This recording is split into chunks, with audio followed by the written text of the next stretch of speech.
The spiritual realization allows for patterning, doesn't it?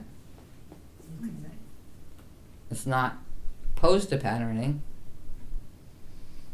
because there's patterns and they take on a form, and everybody can recognize the different forms and call them different names. You know, the pattern is different from another pattern. That's not an obstruction to this understanding. Okay.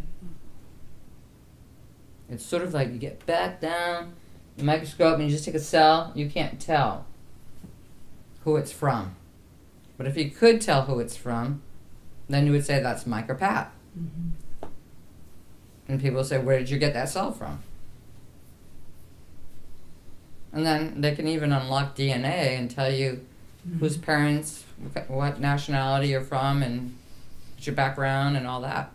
So bodies have a long history of patterning. Enlightenment has no patterning. It's when you get down to the cell and you can't tell the difference anymore.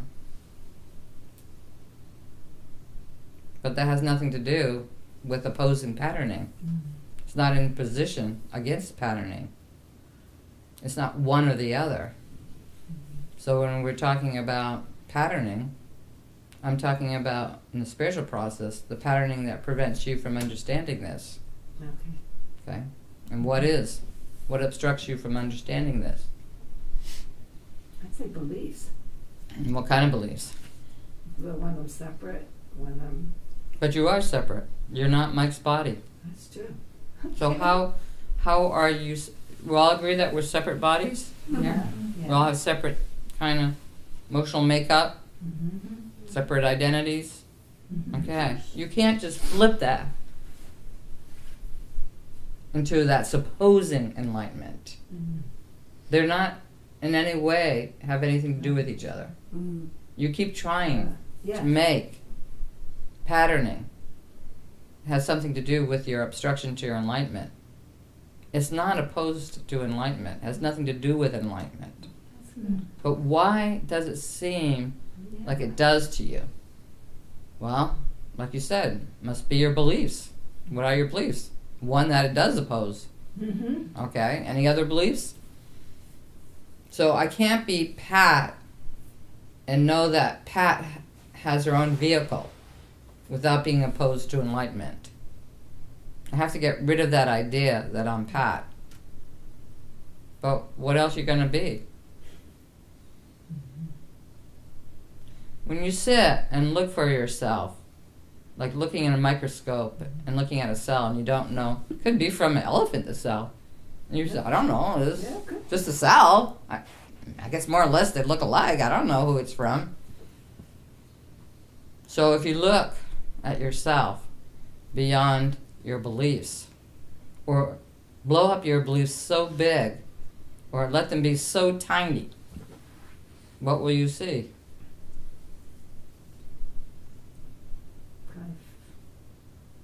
Wouldn't matter. Yeah, none of them matter. But in your psychological patterning, your beliefs matter very much. That's why this seems like an end or game. It's one or the other. Your patterns oppose your enlightenment.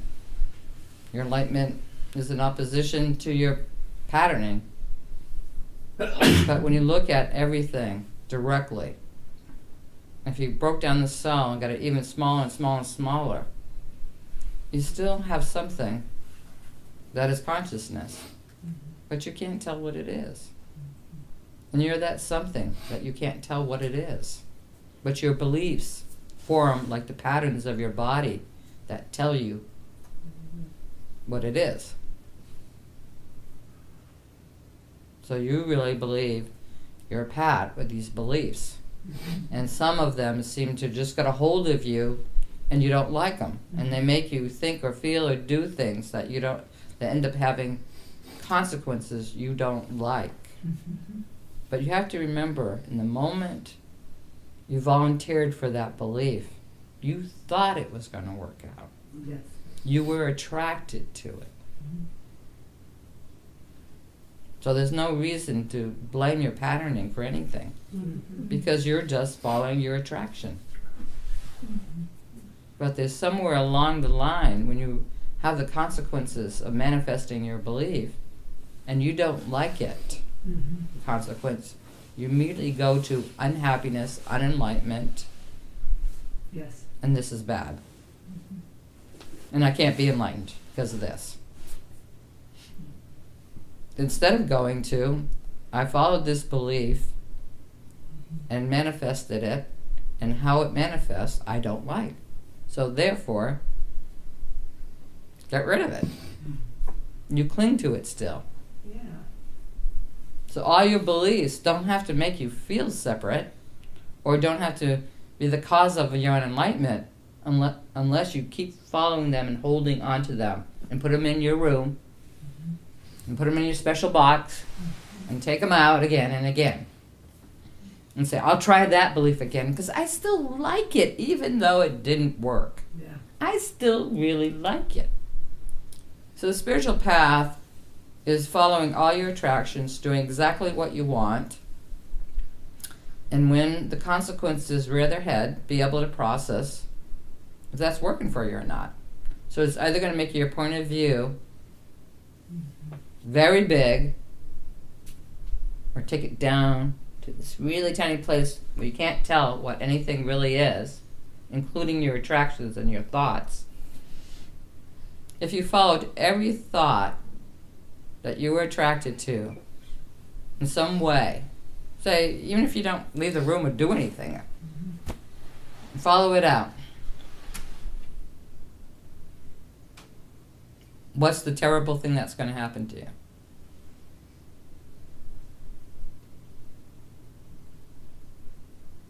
It doesn't sound successful. I am at following it to really see what it is. Mm-hmm. If I'm not, I could just get all into it again in a way that I already did. Mm-hmm. So you have to follow a thought. In the earlier years, I used to say thoughts are just a fluid medium to use. To follow a thought, you have to allow it, its expression, participate in it. But when it manifests something, you also have to have the fluidity to see and feel if you like it. If you don't like it, don't follow it anymore. Did you ever follow anything, an idea you had, and every time it came out to a conclusion you didn't like, but you still wanted to follow it? That gives you this complication, whereas your own enlightenment seems like a separate thing, or that your thoughts are somehow opposed to your enlightenment. But your thoughts aren't opposed to your enlightenment. They're just a vehicle. Just like your hands are a vehicle to pick up stuff. Your thoughts are a vehicle. You need your thoughts. They're not opposed in spiritual life. Your emotions are not what's deeper than your thoughts. They're another vehicle of thought. That's good. Your body is the vehicle of thought. Everything is just thought. So you thought up Pat, and yet you don't know you did it. And you can either like it or not like it. Or on any given day feel a whole bunch of different things about it. Right. Yeah. Yeah. Any questions about this? Wow. You following it? Okay. Following it. So what is the spiritual aspirant to do? Are her thoughts in opposition to the spiritual realization? Is her body? Or is it sexuality? Is her mind? Is any of that in opposition to spiritual growth or spiritual understanding? Is it ender or? It appears not. Does it feel that way to you? That it is in opposition? Yes, sometimes. Okay, so Very much. Okay, so the sense I have from you is that, okay, I have these patterns, I don't really like them. Why do I have them? Because at one point, you enjoyed them. But it got tired. Anybody try a new drug and go, this is kind of fun? Yes. And then get to the 100th time and say, oh, God. Yeah. Then you realized what you liked so much in the beginning is not there anymore. So the sense of suffering on a psychological level that most people have is applying to themselves to a thought and an action behind that thought that only ends up making them feel like, oh, this is terrible. But you still don't want to give up that the thought has attraction and meaning to you. So you say, why am I stuck with these patterns I don't like about myself? What you're not in touch with is when you did like them. Anybody get off on being selfish ever in their lives? How about lazy? How about greedy? How about domineering? Okay. So all these things that things that people think is not spiritual, everybody's gotten off on it. But there's a certain point as you live and as you grow and as you're honest with yourself, you don't get off on them. But you're addicted to the high that you originally got. Like with a drug, right? Yes. You're addicted to that high, like the original attractions, when it did feel wonderful. You're addicted to it. So you're trying to go back there, even though you have the 15th, like people say, oh, every year I keep going through the same patterning and I don't get over it. Because the original patterning is something you chose, something you enjoyed, until it got to a place where you didn't. But you're still addicted to the memory of the high. That's interesting. You still want that. A lot of people can have terrible relationships or love affairs, and it could be some of their fault, or they could just pick some really terrible people. But they won't give up the idea that somehow, if they're available and keep putting themselves up there, someone will love them in a way that they will be entirely happy. They won't give up that idea.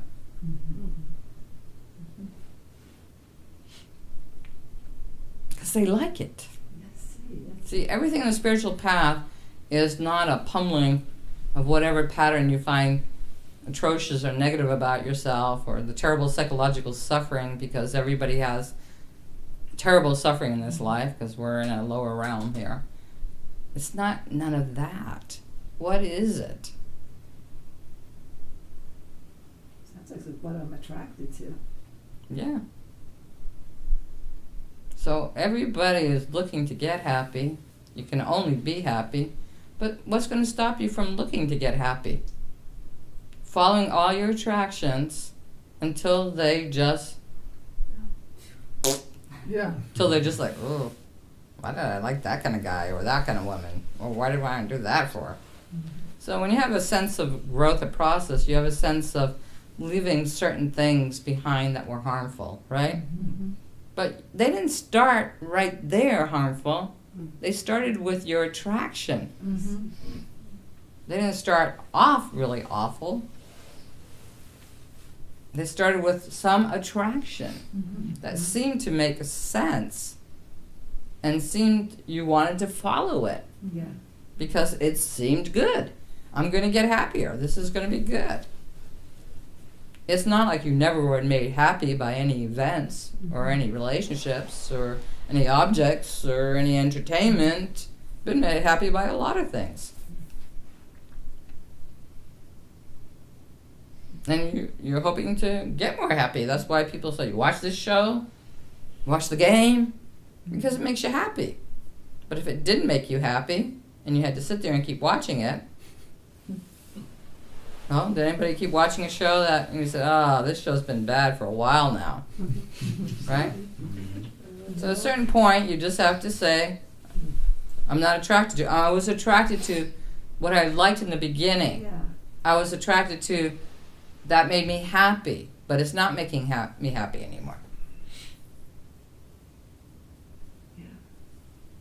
But so a pattern that you feel is difficult or opposed to your happiness or opposed to enlightenment is a pattern you followed way too long. So we had talked about your pattern of enjoying revenge. You liked it. Mm-hmm.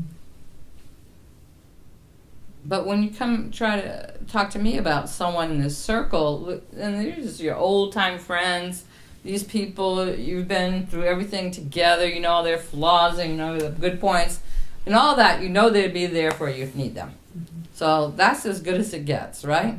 That you know someone will be there if you need them. That's as good as it gets. But when I point that out to you, well, don't hold anything against her, or this or that, should be there for you if you needed her. You enjoy it. That's the part you're not in touch with. When I point it out to you, you begin to get the idea that somehow this is spiritually opposing my growth. Right?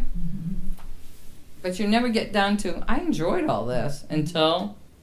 Yeah, until it got awful. Yeah. Well, why do we watch shows where people are getting revenge on each other? It's got kind of a rush in there. Yeah, it's kind of a rush to revenge. Like when you get that revenge, and everybody realizes they wronged you, and you're the superior special one. Oh, that's a great moment. I want that moment. Score. Well, that's just, you know. So that's what I was saying. Patterning doesn't really oppose this realization. I see.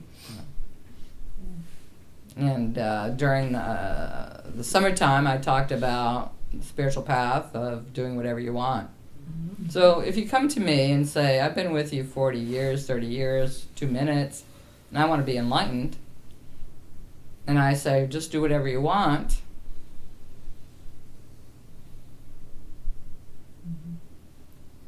how does that go? Well, see, spiritual people think that what they like and what they're attracted to, unless it's just enlightenment, just the guru, is all bad.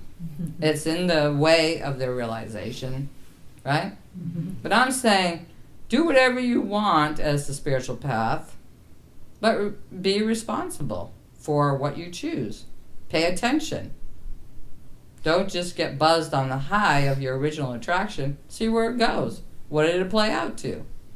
Everybody can point out a kind of perpetual pattern of failure in everyone here, right? Mm-hmm. But we know what you're going to fail at, right? Mm-hmm.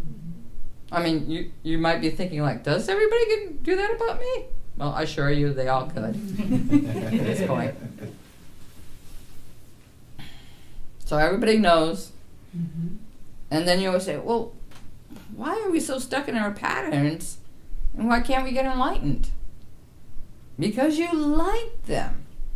And if you don't like them, you like the memory of when you got the high from it.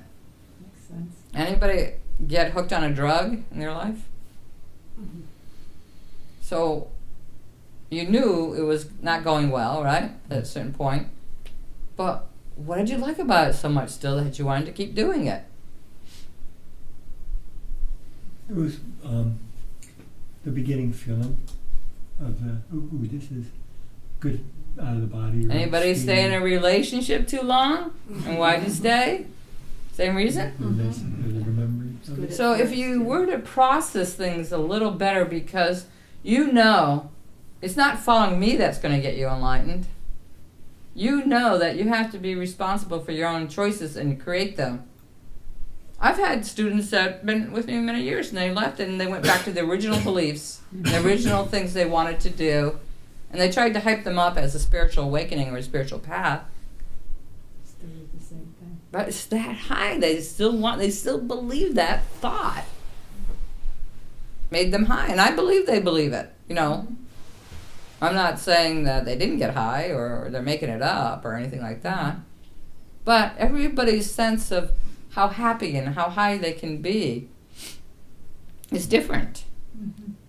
And if you want to call that enlightenment, people can. There's no perfect enlightenment guru hammer that comes down and smashes you on the head. If you claim that, you can.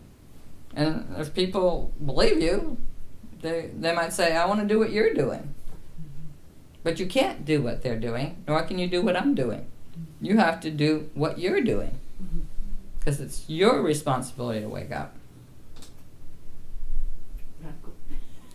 So is Pat the patterns that chooses all these dumb stuff and can never get spiritual? Or is Pat the one that says, okay, if I follow everything I'm attracted to, will that get me enlightened? Or that will help me understand the nature of attraction and my beliefs? Mm-hmm.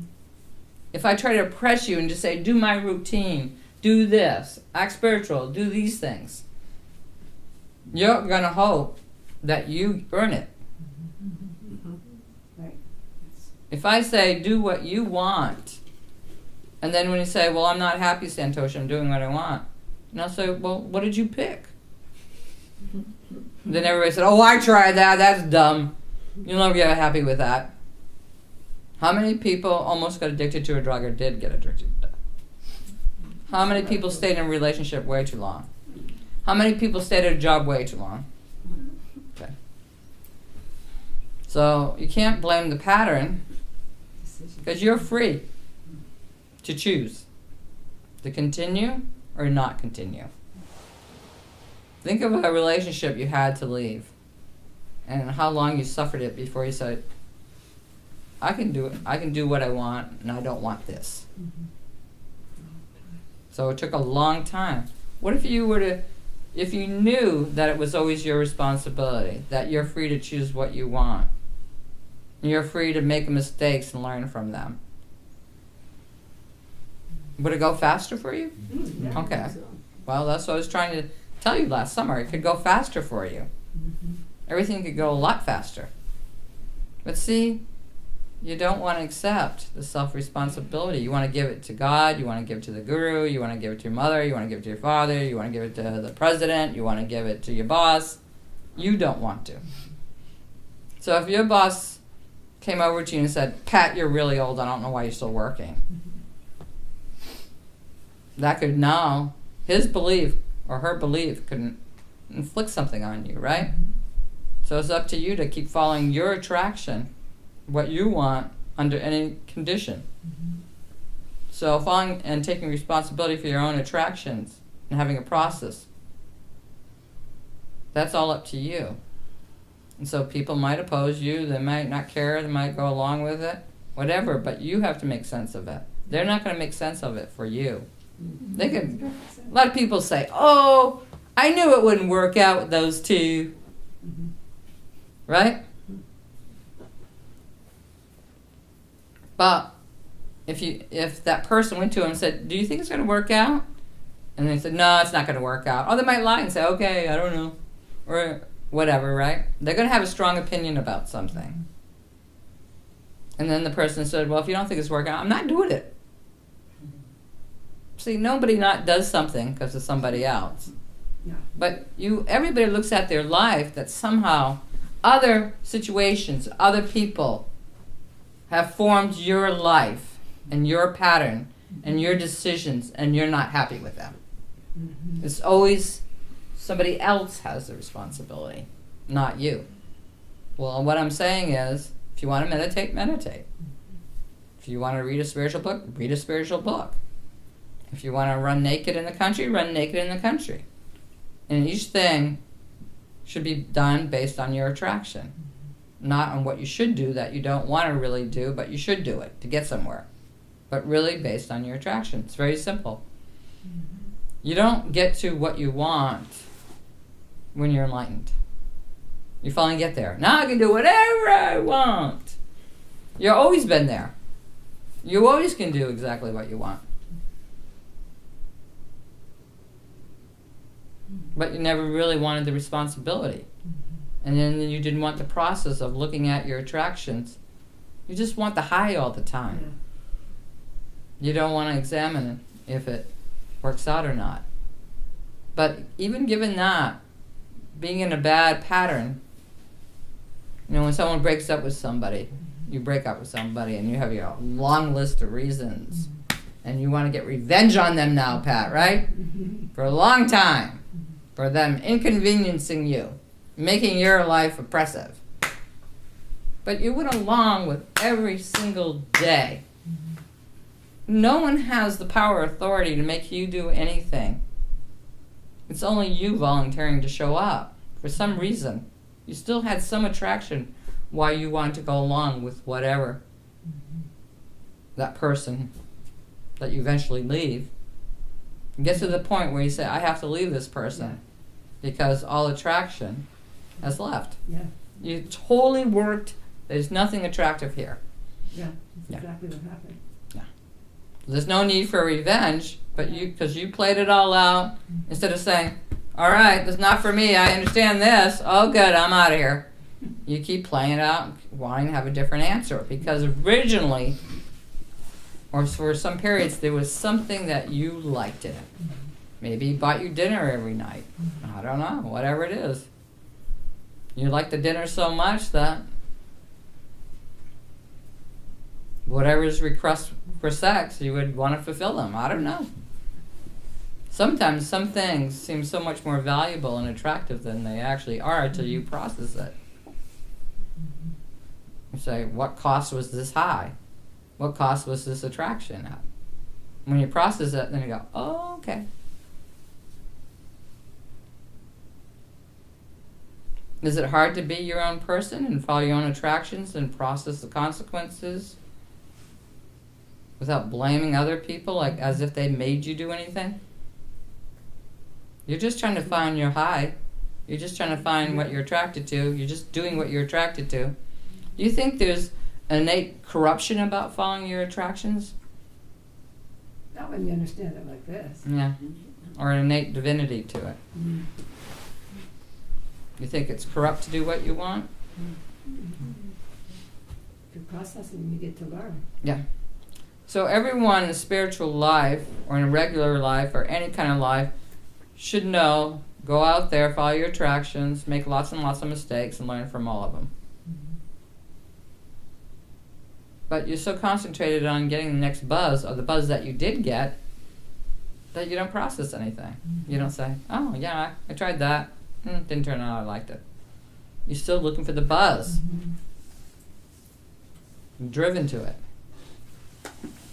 Now, you would never do that drug again that you got addicted to, right? No. Why not? I remember the toxicity of the side effects. That's the strongest memory now, not the buzz, right? Okay. So your impulse to get revenge that we talked about earlier, is it really, do you really see it? It has toxic effects? Oh, yeah. Okay. So you can't do it anymore then. Yeah. Because if you did it anymore, you'd have to say, I like toxic effects. Yeah. But you have to remember that you were tempted by the buzz of it. Yes. Yeah. You still feel tempted by the buzz of it? No. Okay. Well, then you should get beyond it. You can't make anybody do anything they don't want. I know. As a guru, as a teacher. So a good student doesn't put the teacher in a position where they're made to feel that I'm making you do something to get spiritual. You come here because I love enlightenment. In the earlier days, when she came, well, she was, I've known her all her life, but as an adult she came and said, I want to study with you, Santosha. I said, well, just do whatever you want.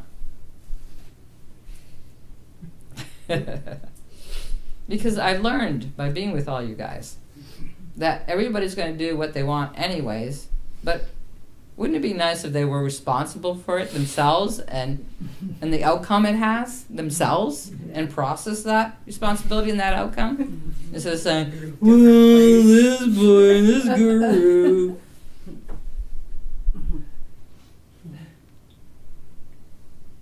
So someone shows up and says, I really want enlightenment. And I go, oh, that's wonderful. I love enlightenment. All right. Then they said, well, what should I do, Santosha? Anything you want. I'm like, what? It doesn't matter what you do, and it doesn't matter what you don't do. It doesn't matter that you're an individual with different patterns than Mike. At all. None of that matters. So how to account for your unenlightenment? You just got buzzed on stupid stuff, stupid ideas that you thought were really cool and you wanted to follow them out. Then you got addicted to them. Then you got addicted to the memory of the buzz. Meanwhile, they were just toxifying you. So if you're able to take the responsibility for that by saying, oh yeah, I chose that. No one has to look at their life in any second and say, I was a victim, I'm a survivor. Do people choose to get cancer? No. People choose to get raped or killed? No. But somebody had an attraction for it. And you were in the room somehow. So you can see that other people's attractions can hurt other people. That's what you learn from that, right? Does that really make you a victim? Does that really make you a survivor? What does it make you? Someone in the room. Someone in the room where someone had an attraction for something bad. Yeah. Yeah. That's interesting. Yeah. Get out of that room. Yeah. So, yeah. And people have suffered certain things in the hands of other people, and they can process it beyond being a victim or a survivor. They can say, well, it's just that what that person was attracted to. I happened to be there. But now I understand this. I'm not going to be in that room. Or as soon as I see something. You ever notice what kind of impulse you have when you're in a dangerous situation? Yeah. Some people just stand there and go. And other people are like, head for the door! You know? Some people get all like, all right, I'll fight it. You know?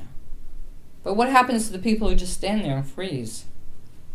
They're frozen. They get hurt. The people who want to do what they want to do continue it on you. So we're not in a particularly safe environment where you just do what you want to do and you never come across that anybody else is doing what they want to do, and it might be dark and it might be painful to you. We don't live in that place. You live in a place where it will be painful to you at times. So you have to be able to say, what I want is, get out of here, instead of freezing.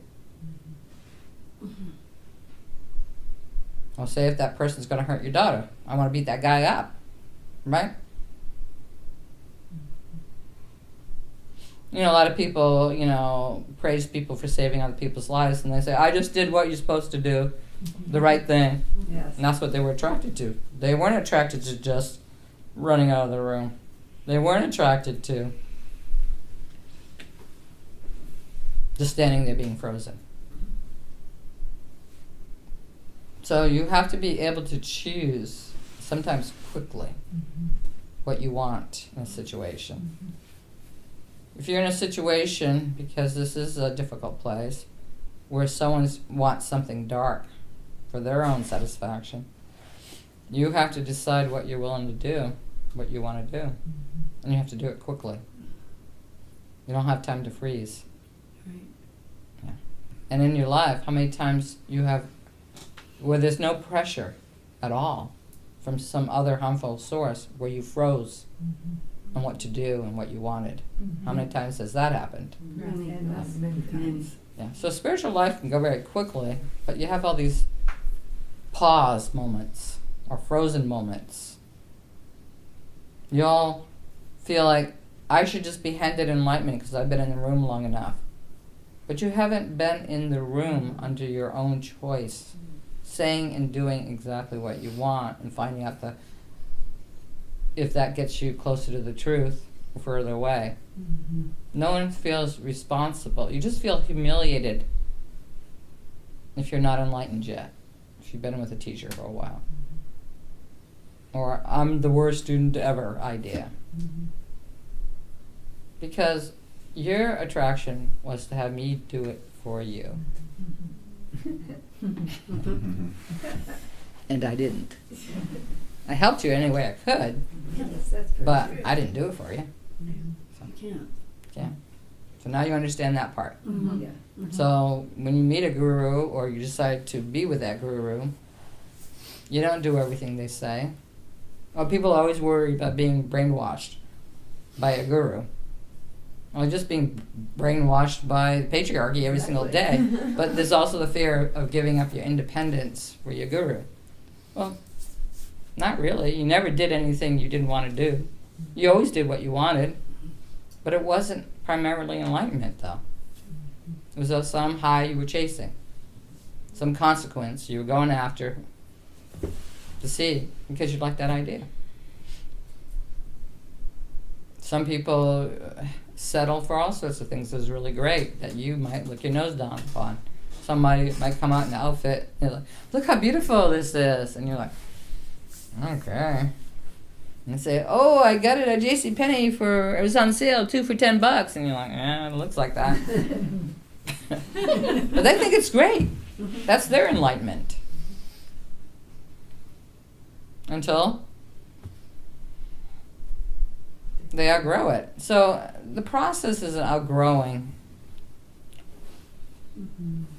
of everything you're attracted to that you think is going to fulfill you and make you happy or enlightened.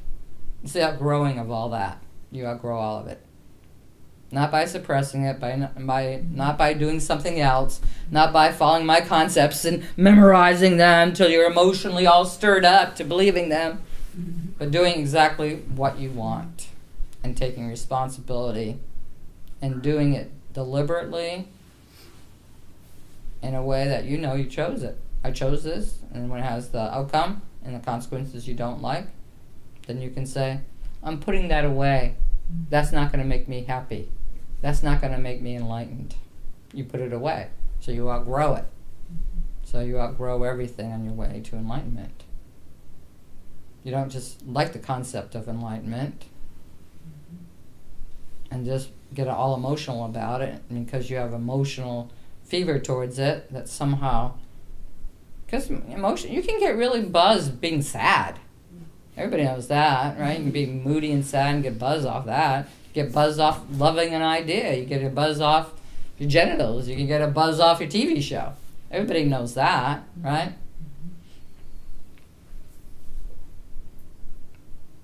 But you outgrow everything. You can see its limit. You can see that's not it. Because you can't really get a hold on enlightenment. You can't grab hold of it like you can fur coat. You can't hold it. You can't make it yours. So how do you get it? How do you understand? By letting go of everything that isn't enlightenment. Every belief and idea that you feel is going to make you happy. So when you outgrow all of them, what's left is enlightenment. And you sit around and say, I don't feel happy like when I took speed.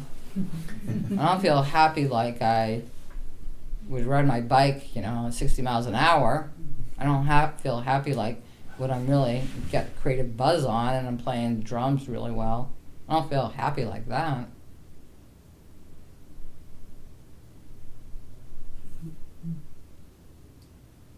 You have to find out what this happy is. But you have to outgrow everything to find that out. And you'll appreciate it.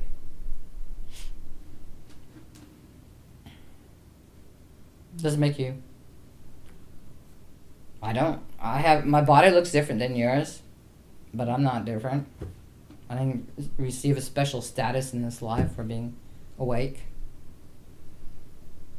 I just don't believe any idea you give me about that. That's going to fulfill you. That's going to make you happy. I've seen all of you chase after certain things and come to me and say, how about this, Santosha? And I'm like, well, you get the consequences of this idea. Like, I'm in love with so-and-so, and da-da-da, and da-da-da. And then you follow it all through, and I didn't stop you. Not at all. And then at a certain point, oh, so-and-so, has terrible flaws. Oh, it's his fault, her fault. And I'm like, okay, yeah. So you just have to outgrow all your attractions and see why they're limited. Why that high you got ends up into eventually a toxic consequence. And then you're just free to be awake. You're available for it now. So when only enlightenment is your attraction, and you don't see any reason why it has any value particularly, then you're ready to be enlightened. When you put it on a pedestal, that's the same thing as you put the guy you saw at the office is really hot on the pedestal. Pedestal is your attraction, being happy. It's going to happen. I'm going to get happy. Yeah. Okay. Got it? All right. That's really. Any other clear. questions? Nothing? Nothing? Got nothing? Got attractions? She's my granddaughter, and she's 14 now, and I expect her to follow her attractions, and I also expect if some of those consequences are not to her liking, that she can process it and say that's not for me, and not feel she has to hold on to things for years because once she got a buzz and once she liked it. You have to be able to adapt and change, see? Many of you weren't willing to do any of that. You didn't want to be responsible for whatever happened in your life. That was your choice. Yeah. You wanted to blame someone or something, or the system, the ego. You don't have to blame the ego. As dark as egos can be at times, nobody really is making you do anything unless they are holding you at knife point or gun point and they say, give me all your money or I'm going to rape you, right? But otherwise they're not. So this process of doing what you want kind of does demand a process out of you. And that will take some clarity, some courage, right? Mm-hmm. You can't be afraid of everybody and really do the spiritual process. You can't just go along and try to look good to your peers and do the spiritual process. Or to even just do a good life. Because somebody is just going to come along and say, oh, they have a belief that I can help them, or what I say works, but then what they say, you can't learn through other people's beliefs. Because you're just adapting them, and then you're partially giving them the responsibility for them. When it turns out, it doesn't turn out. Alrighty. Wow. Nobody wants to say anything else? That's great. Thank you. Okay. So go out there and do what you want. Good luck. Good luck. Good luck.